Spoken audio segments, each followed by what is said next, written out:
대부분의 개발팀은 협업을 잘한다고 믿습니다. 이러한 조직들 중에서 코드 충돌보다 무서운 동료와의 마찰, 즉 마음의 충돌을 방치하면 그 조직은 정말로 위험해집니다. 또한 협업이라는데 실제로는 동시작업일 뿐이라는 걸 모르는 경우가 상당히 많습니다. 안녕하세요. 10년차 개발자 제프입니다. 다양한 스타트업에서 일을 했었고 최근에는 카카오가 진행하는 강의에서 1년간 메인 강사를 맡았으며 최고의 성과를 내서 뉴스까지 보도됐었던 경험이 있습니다. 오늘은 협업에 대해서 얘기해 볼 겁니다. 제가 느꼈던 부분 그리고 경험했던 부분을 하나씩 풀어보겠습니다. 총 3가지 부분으로 나눠봤습니다.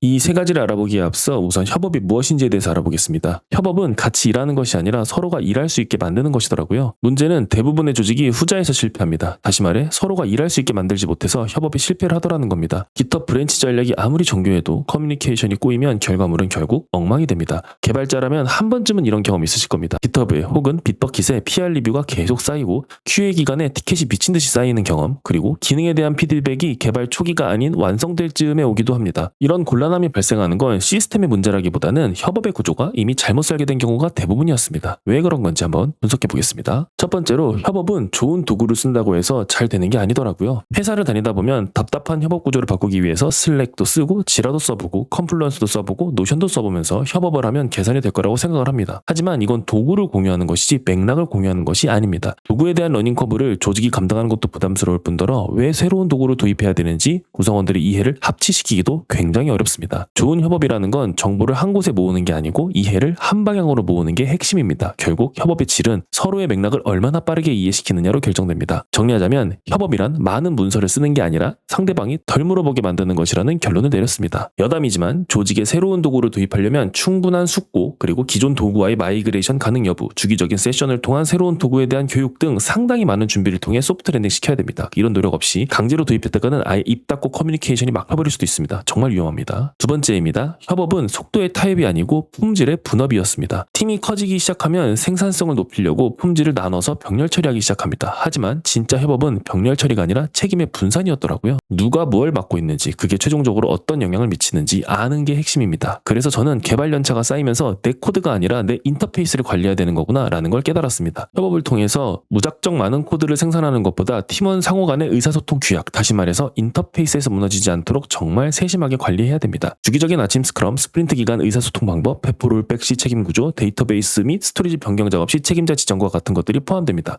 중요한 것부터 중요하지 않은 것까지 쿵 하면 짝할 수 있는 조직이 될 때까지 팀원 간의 의사소통 인터페이스를 갈고 닦는 게 정말 중요했습니다. 정리하자면 협업의 품질은 함수 변수의 이름보다 팀원과의 의사소통 인터페이스가 얼마나 일관되는지에서 명확하게 드러났었습니다. 마지막 3번째입니다. 협업에는 합의가 아니라 신뢰가 필요합니다. 많은 팀이 협업을 합의 과정으로 착각합니다. 하지만 합의는 신뢰가 없을 때 쓰는 도구입니다. 같은 회사 구성원이랑 일하는 게 계약을 통해 맺어진 외부 SI 업체와 대화하듯이 일하면 안 된다는 겁니다. 무슨 말만 하면 합의 운운하면서 본인 팀에 피해 안 오게 하려고 온몸 비틀기를 하는 경우가 있습니다. 이런 경우 해당 조직의 팀원과 신뢰관계가 얼마나 쌓여있는지 다시 한번 점검해보기를 권유드립니다. 진짜 협업은 상대가 제대로 할 거라는 믿음에서 출발하기 때문입니다. 이 믿음이 없으면 회의는 길어지고 문서는 기하급수적으로 늘어나기 시작합니다. 다 보지도 못할 정도로 늘어납니다. 하지만 신뢰가 생기면 오히려 절차는 줄어들기 시작합니다. 뭔가 할 때마다 옆자리로 쓱 가서 혹은 슬랙으로 말 몇 마디 툭툭 물어보면 끝나는 일이거든요. 신뢰가 없다면 이 툭툭 물어보는 걸 전부 문서로 정리해서 회의 열고 합의 어쩌고 연병 떨다가 시간 엄청나게 지나가는 겁니다. 하지만 신뢰가 쌓인다면